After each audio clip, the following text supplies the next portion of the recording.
How will she be remembered from this day onwards? Well, I think this is certainly one of the most somber days in really the history of the modern United Kingdom.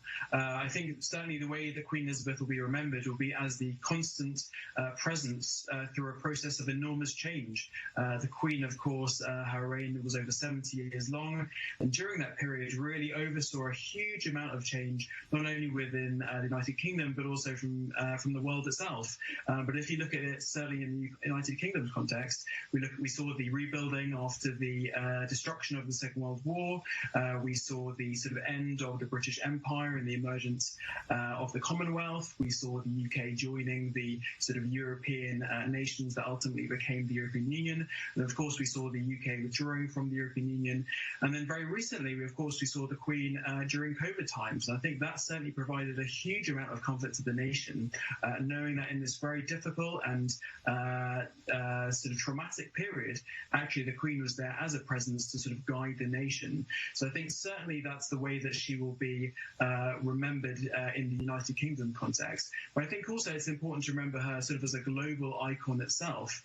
Even though the UK's sort of constitution provided a role to the Queen in advising its prime ministers, actually she provided a huge amount of advice and guidance to a whole bunch of foreign leaders abroad during her many state visits to many countries. So I think certainly both in the UK and across the world, she'll be remembered really as a great source of strength, a great source of continuity during a period of great change within the world. Well, I think she had a very specific role within the UK's constitution, and that is really to sit between sort of where formal power is held and where ceremonial power is held.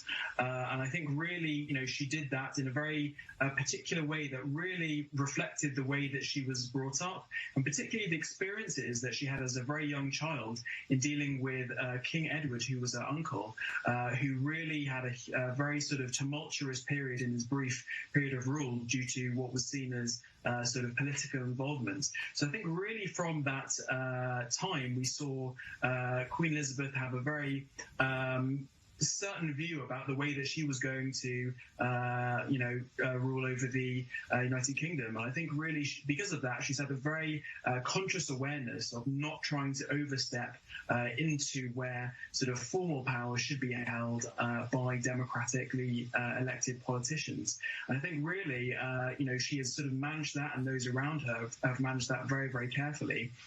If you look at the fact that the Queen had weekly meetings with the Prime Minister, really, none of those sort of details of the conversations that took place were really ever leaked. And I think that sort of reflects the respect that people had for that specific role that she had in sort of using her experience and using her wisdom to sort of guide Prime Ministers, but in a way that wasn't sort of seen as too politically involved.